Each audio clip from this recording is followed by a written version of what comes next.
I don't know if you guys watched the video. I watched that video probably 4 or 5 times yesterday as I was writing up the big take because unlike the late night TV shows, I am not on a writing strike.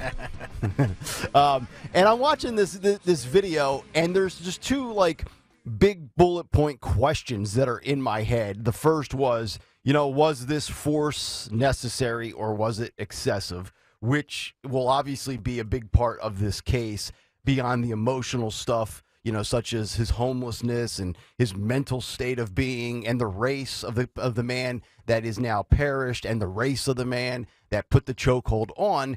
And then I think the second bigger looming issue here is, once again, these cities where we have people on the streets that have no business and no rights to be on the street. How can you be arrested 40 times and still walking around society?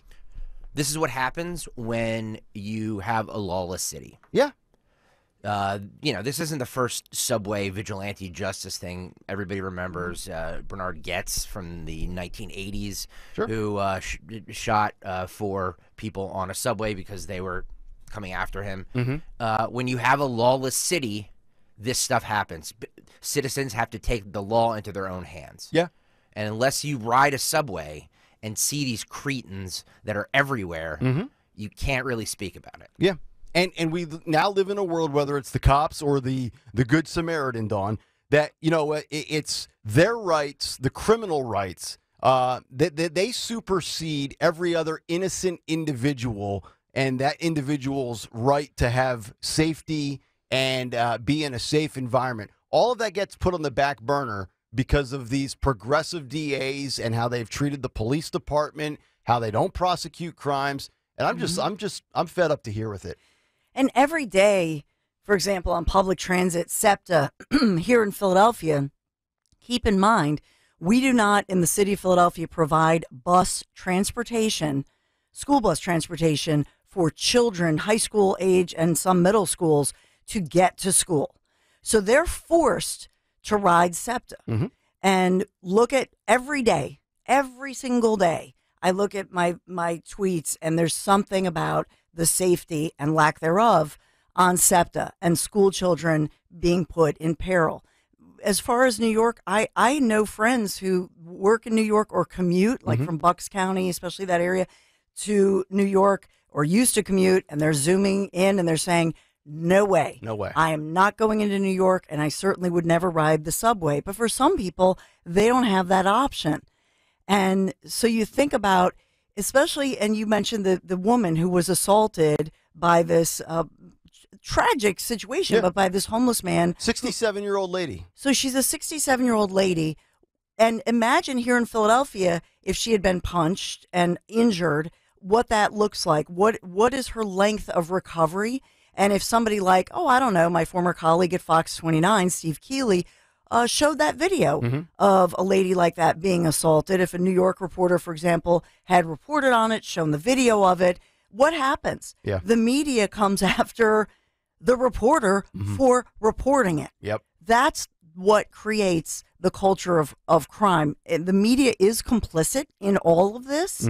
And the way that the media is reporting it. And so, the way that Nick Kayal, that you just gave your big take, how many people just learned that this guy had all these priors? 40 prior arrests. Is that the headline that most people are hearing? Because I don't think so. Yeah. And when you're on the subway, and he also had well-documented mental health issues, in the moment, whether you're this 24-year-old Marine who steps in to end the situation, or you're a random 52-year-old female, you don't know. When you see this guy spazzing out, you have no idea if he's got mental health issues. You have no idea if he's got 40 priors. You have no idea. But in that moment, you're wondering, am I safe? But I'm supposed to start pondering all these other thoughts of his rights and what's his mental state of being. No. So I should put myself in risk in fear of people like AOC and people like Eric Adams, who actually defended, people that, basically ripped AOC, all these Soros-backed prosecutors. So I should put myself at risk so you can continue to push your political narrative and your vendetta against the system and the way it used to be. this story is only making the headlines it is because of the race of the two individuals. Of course. That's the only reason. We see all the time. I see videos. Dawn pointed out Steve Keeley always posting these videos of, African Americans, black kids punching, hitting people on the subway. That never gets the attention that this does. Yep. But because it's a white guy that is, that did this, it has made the headlines that it is, and is all of a sudden became a race issue. It's not a guy trying to protect himself from what he deems as a threat. Exactly right. And, we keep talking about all these police departments and district attorneys that are backed and bankrolled by George Soros. And this goes to this story. This goes to Philadelphia as well with Larry Krasner. But yesterday, the lead prosecutor in St. Louis was technically resigned because she was mirrored in scandal after scandal, resigned from office. It was big breaking news on Fox. Soros-backed prosecutor mirrored in scandal resigns from office. And I'm so glad to see St. Louis essentially force her out, because your job as a prosecutor is to uphold the rule of law, put people away, and hold them accountable. Not be a social justice warrior. If you want to be a defense attorney, well, then all you got to do is walk about 4 yards across the courtroom, and you can sit at the other table, and you can defend these people. That's your right. God bless you, and you'll make more money doing it. And if you feel like that's your calling in life, go ahead and do it. But I'm just tired of all these prosecutors that don't do their stinking job. This guy, specifically in New York, 40-plus arrests. I don't even know how that's possible. I don't know how many were misdemeanors, how many were felonies, what was plea bargained, what was thrown out or dismissed in court. I don't care. But when you're arrested 40 times, there's got to be a light bulb that goes off if you're in any of these prosecutors' offices or police stations, and you're like, you know what? This guy probably should not be roaming the streets of New York City. And as the same city gives, for example, illegal folks who've come into this country and are in New York City, they get a $500 a night hotel room and food and clothing. Why not try to solve your homeless problem in that way?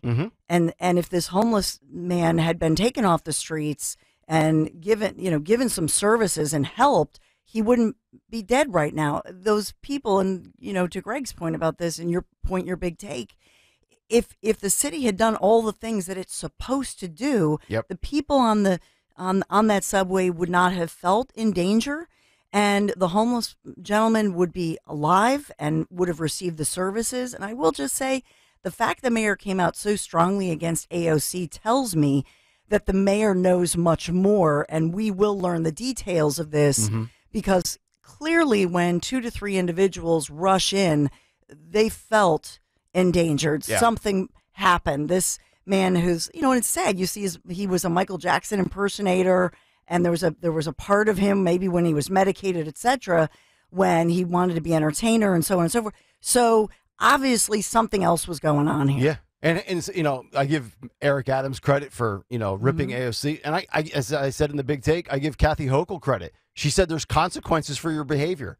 Like that's mind-blowing. It's a common sense thing. We should all know that and realize that. But we know Democrats lately, if they don't want to talk about personal responsibility and accountability. Kathy Hochul comes out and says, "I'm sorry. This you run the risk of having this happen if you're going to act that way." Yeah. The one thing that bugs me the most, well, there's many things that do, but one of the things is that we're going to see this photo, and if you're watching right now live on YouTube, youtube.com, by the way, /@1210WPHT, it's this white guy with a chokehold on this individual, and with his eyes closed, and that is going to be the picture. Oh yeah, that's the image that will be burned. That is the people's image brain. that everybody will see. Yep. Is this white supremacist? Yes. Choking out this guy when there's so much more to this story. I don't care if the guy was black, white, Indian chief. It doesn't matter. Right. Am I allowed to say Indian chief? No. Well, we'll get to not. words you can't say later in the show.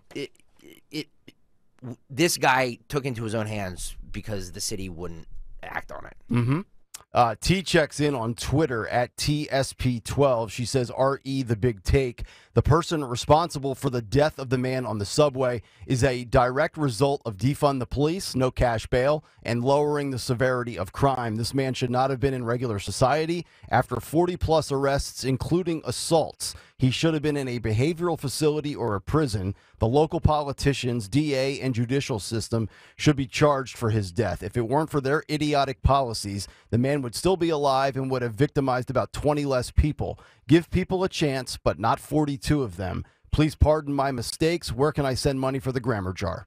And she throws in the laughing emoji as well. So we appreciate that, T. And then you go to a situation like Memphis, where yesterday the autopsy report comes out from Tyree Nichols, and it shows that he died from blunt force trauma. As you know, that's a story we covered a lot here in the beginning of January. He was pulled over in early January, and he died on January the 10th after being pulled over January the 7th for a traffic stop in which he was deemed to have committed a reckless driving act. A confrontation occurred, and we remember those 5 police officers, part of, I believe, the now disbanded Scorpion unit in Memphis, that basically beat the guy to death. And this guy, Tyree Nichols, did nothing wrong other than he was at a red light, essentially, and then the cops yanked him out of a vehicle. So we can sit here and look at times and instances where cops or, former Marines, military member like this guy in New York City, there's 2 totally different situations here. A guy like Tyree Nichols, and I'm not saying that the guy in New York deserved to die either, but sometimes you instigate and you're responsible for creating the situation you put yourself in. And then you have a relatively innocent situation where Tyree Nichols is doing nothing wrong and then gets the crap beat out of him by police. We talked about it. We played the audio on the show. And this was essentially one of these stories, in Memphis yesterday. I'll give you a quote here. While attempting to take the suspect into custody, another confrontation occurred. However, the suspect was ultimately apprehended. The Memphis Police Department will go on to say, afterward, the suspect complained of having shortness of breath, at which point an ambulance was called to the scene. As we know, 3 days later, Mr. Nichols passed away, and it was the blunt force trauma, I think probably to his head, his face, and really the rest of his body, because when we watched that video back in early January after we came back from the holiday break, I mean, that was essentially an execution. I mean, that was a beatdown. I mean, they literally beat that guy to death, 5-1 as well. So, I figured we would tie those 2 together because I think they're both tragedies. They're both avoidable, except one guy did nothing wrong, and the other guy put himself and others at risk and ultimately did not survive.